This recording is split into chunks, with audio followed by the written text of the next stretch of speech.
The Viridian Republic had never known war. For 3,000 years, their green worlds had been places of peace and growth. Their cities were built from living trees, their medicine could heal almost any wound, and their farms fed dozens of neighboring star systems. The Viridians believed that all problems could be solved through talking and understanding. They were wrong. The Crimson Horde arrived without warning. Their black ships dropped from hyperspace like metal locusts, blocking out the sun over Viridian Prime. The Horde didn't send diplomats or trade offers. They sent ultimatums. Surrender your worlds and serve, or watch them burn, came the message from Admiral Crexmore, the Horde's most feared commander. The Viridians tried everything they knew. They offered food, medicine, even their advanced biotechnology. They begged for negotiations, proposed treaties, and promised tribute. The Crimson Horde laughed and began bombarding their cities. Within days, millions of peaceful farmers and healers lay dead in the ruins of their tree cities. Deep in an underground bunker on Viridian Prime, Elder Thane worked frantically at a quantum transmitter. His six-fingered hands shook as he programmed the device. "We must try," he whispered to his aide. "Someone in the galaxy must care about more than power." The signal went out across space, reaching hundreds of worlds. It carried star charts, images of the destruction, and a simple message translated into every known language: "We have tried all peaceful solutions. If any species values life over conquest, we beg for aid." On most worlds, the message was filed away or ignored. The Galactic Senate, a collection of the galaxy's most advanced civilizations, received the transmission and immediately formed a committee. They would study the situation, perhaps send observers in a few months. The Altarian Empire expressed concern but said military action would destabilize the region. The Centauri coalition offered to host peace talks if both sides agreed to attend. But there was one world where the response was different. Earth sat at the edge of known space, marked in most galactic databases with a simple warning: Deathworld, avoid contact. The planet's gravity was crushing, its weather violent, and its surface crawling with dangerous predators. Most alien species assumed that any life that evolved there would be too savage and primitive to be worth knowing. Dr. Emily Watson was working late in the Deep Space Communications Center when the Viridian signal came through. She was used to scanning empty space for signs of life, but this was different. The mathematical patterns were clearly artificial, and the emotional desperation in the message made her hands tremble as she decoded it. "My God," she whispered, looking at the images of burning cities and fleeing families. Without hesitation, she grabbed her phone and called Admiral Jake Morrison. Morrison was in his quarters aboard the battleship Defiance when his secure line rang. He had served 30 years in Earth's Navy, fighting pirates in the asteroid belts and defending shipping lanes from raiders. He was a practical man who believed in protecting the innocent and hitting enemies hard enough that they stayed down. "Admiral, you need to see this," Watson said, her voice tight with urgency. "We just received a distress call from outside our sector. An entire civilization is being wiped out." Morrison pulled up the transmission on his personal screen. His weathered face hardened as he watched the footage of Horde ships destroying hospitals and schools. "How long ago was this sent?" "The quantum signature suggests about 2 weeks. Sir, their technology is incredible, but they have no weapons at all. They're being slaughtered." Morrison was already reaching for his command codes. "Get me General Mike Rodriguez at Marine Command. Emergency priority." Rodriguez answered on the first ring. The general was a bear of a man who had earned his stars fighting in the brutal urban wars of the 22nd century. His Marines were trained to survive in conditions that would kill most humans, let alone aliens. "Jake, what's the situation?" Rodriguez asked. "Genocide, Mike. Peaceful species getting exterminated by some military empire. They sent out a cry for help." "And the Galactic Senate?" "Probably still forming committees to discuss forming committees. We're on our own." Rodriguez grinned, showing teeth stained by years of combat stims. "Good. When do we leave?" Within 6 hours, every human military installation was buzzing with activity. The Joint Chiefs met in emergency session and reached a decision that would shock the galaxy. While other civilizations debated and delayed, Earth would act. Admiral Morrison stood before his assembled fleet commanders 12 hours after receiving the Viridian signal. "Ladies and gentlemen, we have civilians dying while politicians talk. That ends now. We're going to show these Crimson Horde bastards what happens when they mess with innocent people." Captain Lisa Thompson, Morrison's chief engineer, raised her hand. "Sir, we're talking about ships designed for mining asteroids going up against a military fleet that's conquered dozens of worlds." Morrison's eyes were cold steel. "Then we'll have to make sure we hit them harder than anyone they've ever faced. In 6 hours, we jump to hyperspace. Start loading the real ammunition." The call went out across Earth's solar system like wildfire. Within hours, every human military base, space station, and colony ship received the same message: all available vessels report for immediate combat deployment. This is not a drill. Admiral Morrison stood in the command center of Luna Station, watching dozens of ships converge on Earth's moon. These weren't the sleek warships that other galactic civilizations built. They were workhorses, massive cargo haulers that moved supplies between planets, mining ships with hulls thick enough to survive asteroid impacts, and colony vessels built to carry thousands of people across the void. "It's not exactly what you'd call a proper battle fleet," Captain Lisa Thompson said, studying the assembled ships through the observation deck. Morrison smiled grimly. "Lisa, we've never done things the proper way. Why start now?" Thompson was Earth's best military engineer, a woman who had spent 15 years turning civilian equipment into weapons of war. She looked at the mining ship Rockbreaker and saw something different than its original designers. "Give me 48 hours with that beauty, and I'll turn her into something that can punch holes through battleship armor." Across the station, Colonel David Hayes was addressing 3,000 Marines in the main assembly hall. These weren't ordinary soldiers. They were men and women who had trained in Earth's deadliest environments, the crushing depths of the ocean, the frozen wastelands of Antarctica, and the toxic storms of Venus's upper atmosphere. "Listen up," Hayes barked. "We're going up against an enemy that's conquered half the galaxy. They think we're primitive savages from a backwater planet. They're about to learn why Earth breeds the toughest fighters in the known universe." Sergeant Rick Bolton raised his hand. He was a veteran of the Martian colony wars, where humans had fought each other in the planet's thin atmosphere and brutal cold.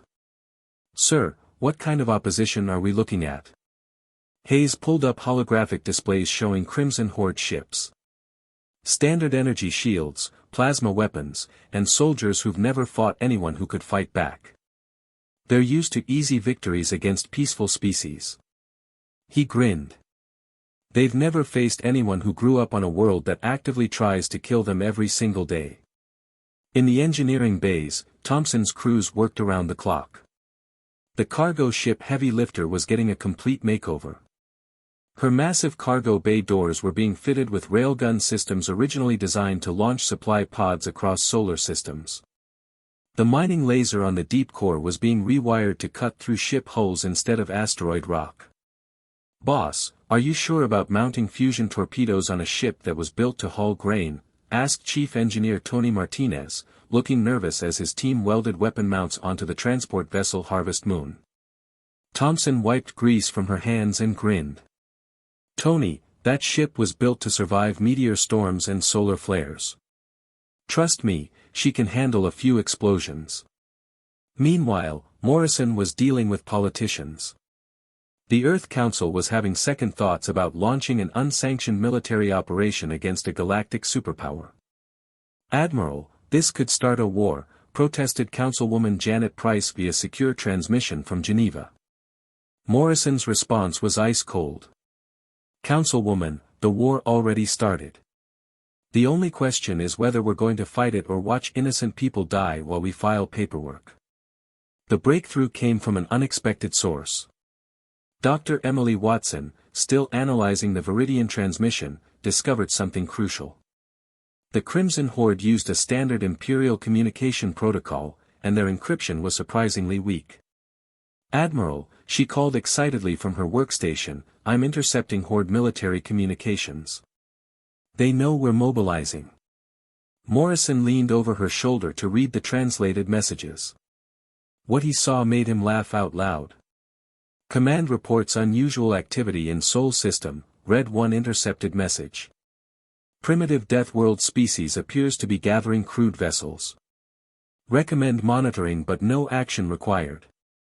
Another message was even more dismissive: "Intelligence assessment of human threat level, negligible. Species lacks advanced weapons technology and proper military doctrine. Suggest ignoring until after Viridian conquest complete." Morrison called his senior staff together. "Gentlemen, ladies, the enemy thinks we're harmless primitives with scrap metal ships. Let's keep it that way until we're close enough to show them otherwise." The final modifications took 60 hours. When they were finished, humanity had assembled something the galaxy had never seen: a fleet of converted civilian ships armed with weapons designed to work in the most hostile environments imaginable. The mining ship Prospector now carried kinetic cannons that could fire metal slugs at a significant fraction of light speed. The colony transport New Horizon was equipped with missile tubes loaded with fusion warheads originally meant for terraforming asteroids. As the fleet prepared for departure, Morrison addressed his crews one final time. "We're about to do something that's never been done before," he said over the fleet-wide communication system. "We're going to show the galaxy what happens when you threaten innocent people and the only species crazy enough to help lives on a world that makes warriors out of everyone who survives childhood." The experimental faster-than-light drive spun up with a sound like thunder. Every ship pushed their FTL systems beyond recommended limits, because speed mattered more than safety. While other civilizations would have spent months planning and preparing, Earth's response was measured in days. The last intercepted Horde message came through just as the fleet entered hyperspace: "Human fleet departing Sol system. Destination appears to be Viridian Republic. Recommend minimal defensive preparations." Admiral Morrison smiled as the stars stretched into lines around them. The Crimson Horde was about to learn that sometimes the galaxy's most dangerous predators come from its most dangerous worlds. The human fleet dropped out of hyperspace like a hammer falling from the sky. One moment, the Viridian system was filled only with the red glow of Crimson Horde ships bombarding the peaceful planet below. The next moment, 37 human vessels materialized in perfect attack formation, their converted mining ships and cargo haulers gleaming under the system's twin suns. Commander Vextar was enjoying his morning meal aboard the Horde flagship Bloodfang when his communications officer interrupted with urgent news. "Sir, we have new contacts. Multiple ships just appeared at the edge of the system." Vextar barely looked up from his food. After conquering 18 star systems, he had grown bored with the easy victories. More refugees fleeing the system. Destroy them and return to the bombardment. "Sir, these ships are different. They're not Viridian design, and they're not running away. They're heading straight for us." That got the commander's attention. He walked to the bridge's main display and studied the incoming vessels. What he saw made him laugh out loud. The ships looked like floating scrap yards, blocky, ugly, and covered in crude weapon attachments that seemed bolted on as an afterthought. "These are the reinforcements the Viridians called for." Vextar chuckled. "They look like construction equipment. Where did these primitives even come from?" His intelligence officer checked the databases. "The quantum signatures match Sol system, sir. That's the Deathworld system we have marked as avoid contact. The species calls itself human." "Humans," Vextar tasted the word with amusement. "Send them a message. Tell these Deathworld savages that they have 30 seconds to retreat before we add their primitive vessels to our target list." The response came back immediately in perfect galactic standard: "This is Admiral Morrison of the Earth Defense Fleet. You have exactly one chance to cease your attack on Viridian civilians and withdraw from this system. Otherwise, we're going to show you what Deathworld savages can do when we're angry." Vextar's bridge crew erupted in laughter. The idea that these crude ships posed any threat to the mighty Crimson Horde was beyond ridiculous. All ships, maintain bombardment of the planet. Deploy fighters to deal with these insects, Vexstar ordered. That was his first mistake. Major Rachel Brooks was leading the first human fighter wing when the Horde launched their interceptors. She had learned to fly in the asteroid belts around Jupiter, where a single mistake meant getting pulverized by space rocks moving at incredible speeds. Dodging enemy fire seemed easy by comparison. Demon Squadron, this is lead, she called to her pilots. Remember, these aliens have never fought anyone who could shoot back. Show them what Earth pilots can do. The Horde fighters moved in perfect formation, their energy weapons charging in synchronized patterns. They had used these same tactics to sweep aside the defenses of dozens of worlds. Against humans, the formations became death traps. Brooks dove her fighter between two alien craft, using their own formation against them. When they tried to target her, they ended up shooting each other instead. Her wingman, Captain Pete Johnson, used a maneuver he had learned racing through Saturn's rings, spinning his fighter in a corkscrew pattern that made him impossible to hit while his own weapons carved through enemy shields. These humans fight like madmen, came panic transmissions from the Horde pilots. They're not following any proper combat doctrine. That was because humans had never developed a proper combat doctrine. They had developed something far more dangerous, the ability to adapt and survive no matter what the universe threw at them. On the flagship of the mining vessel Rockbreaker, Lieutenant Tom Wilson was preparing for something the galaxy had never seen before. His boarding parties weren't equipped with standard military gear. They carried mining charges, industrial welding torches, and construction equipment that had been modified for combat. "Listen up, people," Wilson told his assault team as they prepared to launch. These alien ships weren't built to keep out miners who know how to cut through solid rock. We're going to board them the hard way. The first salvo from the human fleet shocked everyone in the system. The railguns mounted on the converted cargo ships weren't designed for space combat, they were designed to launch supply containers across solar systems. When those same weapons fired tungsten slugs at Horde battleships, the results were catastrophic. Commander Vexstar watched in disbelief as his flagship's shields, designed to stop energy weapons, simply disintegrated under the impact of solid metal projectiles moving at incredible speeds. "Impossible," he shouted. "Their weapons are primitive kinetic systems. Our shields should stop them easily." His weapons officer looked pale. "Sir, our shields are designed for energy absorption. These solid projectiles are punching right through them like they're not even there." The human weapons had another advantage that the Horde hadn't considered.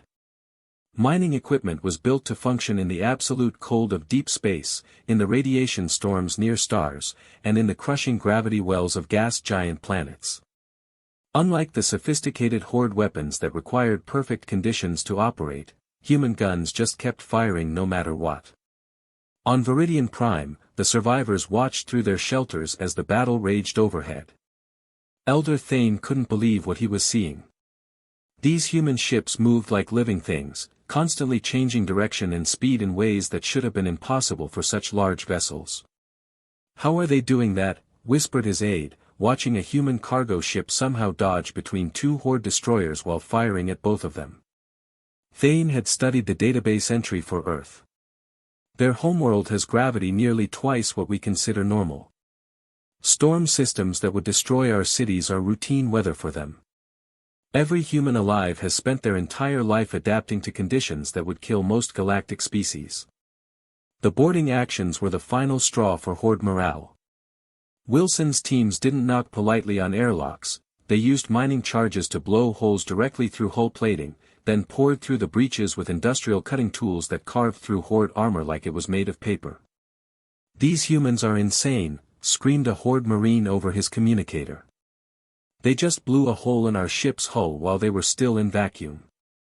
How are they even alive?" The answer was simple. Humans had been working in the vacuum of space for centuries.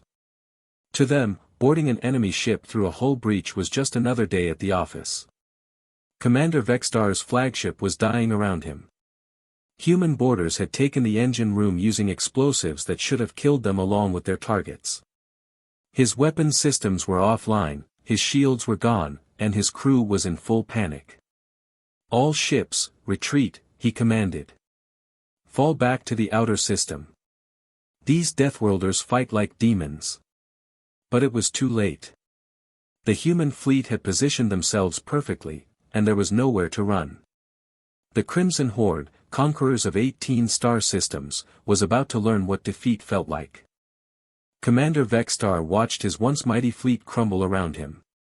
Half his ships were already destroyed or crippled, their hulls torn open by weapons that shouldn't have been able to penetrate Horde defenses. His bridge crew was in chaos, and desperate reports flooded in from every sector of the battle. "Sir, the humans have boarded the destroyer Crimson Blade. Our Marines can't stop them. The battleship Iron Fist is requesting immediate evacuation.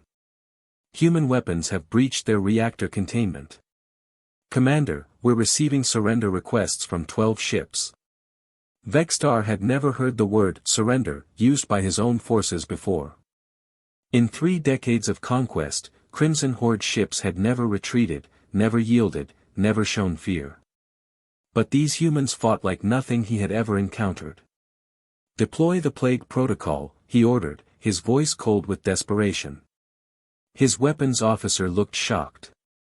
"Sir, the bioweapons are only used for planetary sterilization. Using them in ship-to-ship combat." "Do it!" Vexstar screamed. "These Deathworld savages want to fight like animals. Then they can die like the rest of the inferior species we've eliminated." The Crimson Horde's most feared weapon was their biological warfare system. They had used engineered plagues to wipe out entire civilizations without firing a single shot. The toxins were designed to attack the basic cellular structure of organic life, breaking down biological systems from the inside out. It had never failed to kill everything it touched. Across the Horde fleet, bioweapon dispensers activated. Clouds of deadly toxins spread through space, coating the human ships in substances that could kill entire planets.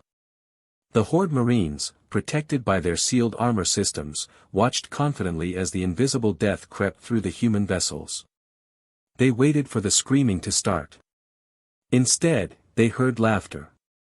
Sergeant Kevin Anderson was leading his assault team through the corridors of the Horde cruiser Dark Thunder when the bioweapons hit. His suit's environmental sensors immediately detected the toxins and flashed warnings across his helmet display. "Boys, looks like the aliens just tried to poison us," Anderson called to his team over the radio. "Too bad for them, I've had worse stuff in my morning coffee." Anderson had grown up in the slums of Detroit, where toxic waste from old factories mixed with urban pollution to create air that could choke a horse. His immune system had been fighting off dangerous chemicals since he learned to walk. The Horde's bioweapons were certainly nasty, but compared to a childhood spent breathing Detroit smog, they were manageable. Private Danny Walsh, Anderson's point man, kicked down another bulkhead door. "Sarge, remember that time we did training exercises in the Amazon? Those mosquito-borne diseases were way worse than this stuff." The truth was that every human in the fleet had an immune system forged by Earth's endless biological warfare.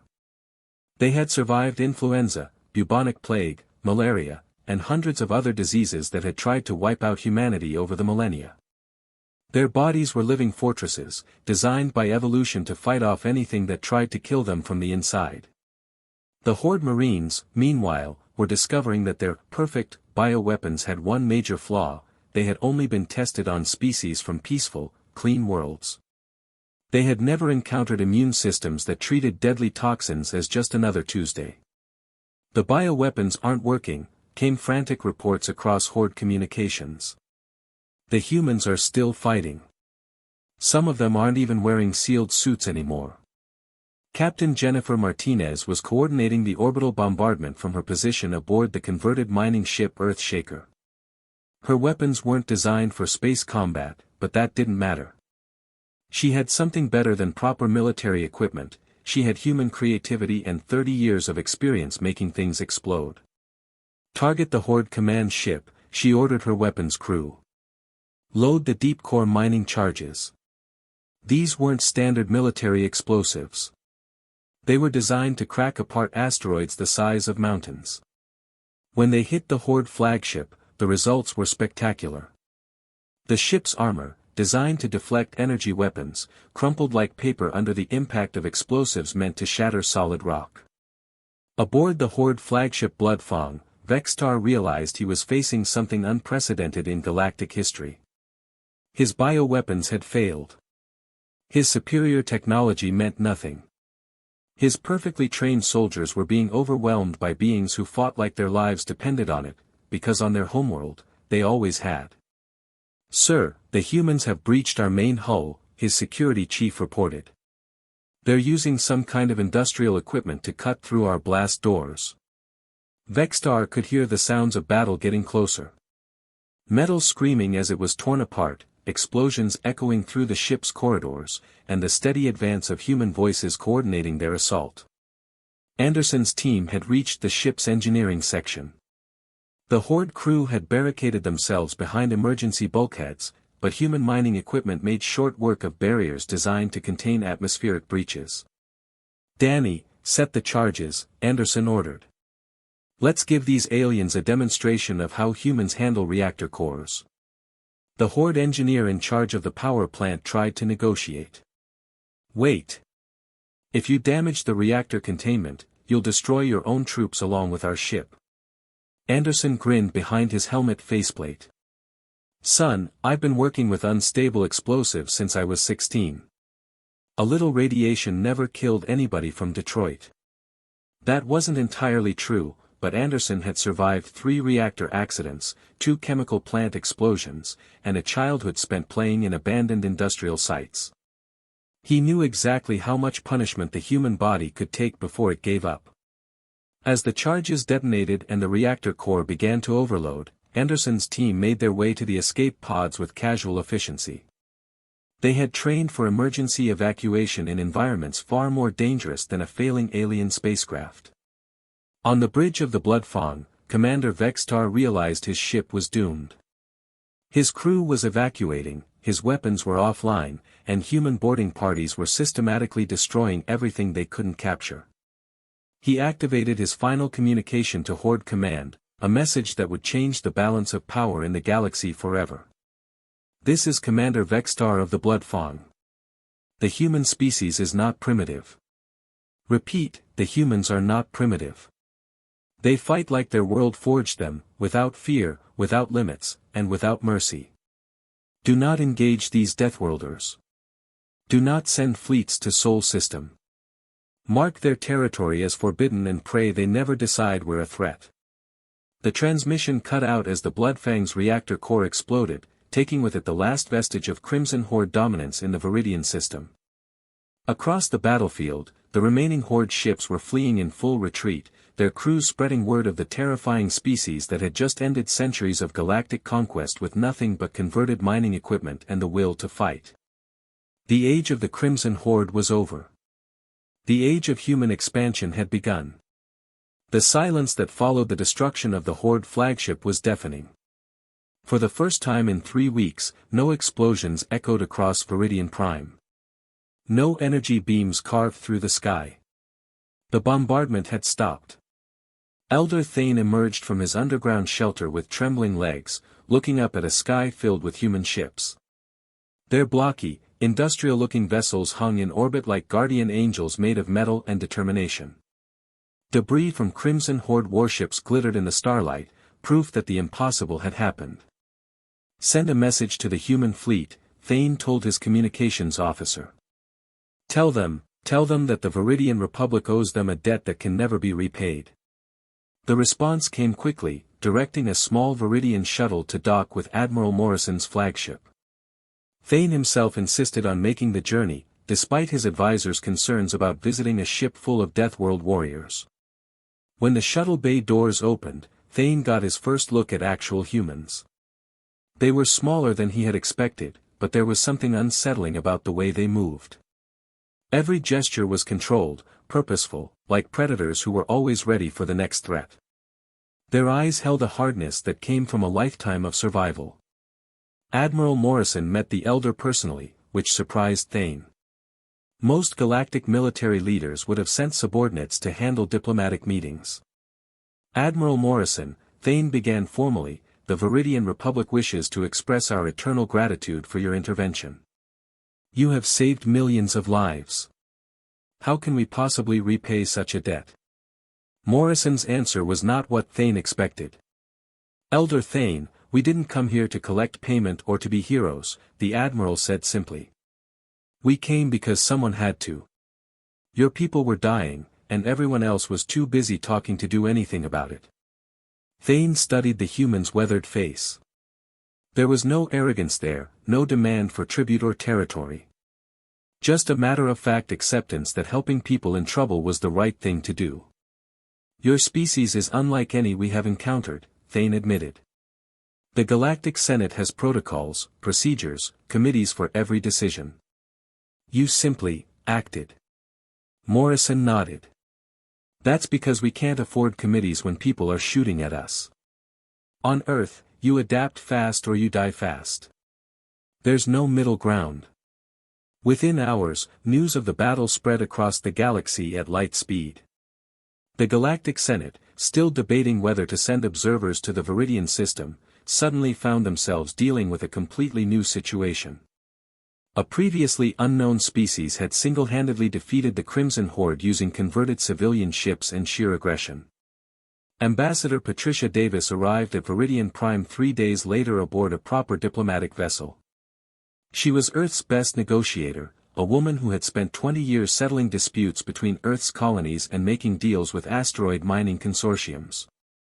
The Galactic Senate has extended an invitation for humanity to join their organization, Davis told Morrison as they met in his ready room. Apparently, our unconventional approach to conflict resolution has impressed them. Morrison laughed. Let me guess, they want us to follow their rules, file proper paperwork before defending innocent people, and ask permission before shooting back at genocidal maniacs. That's exactly what they want, Davis confirmed.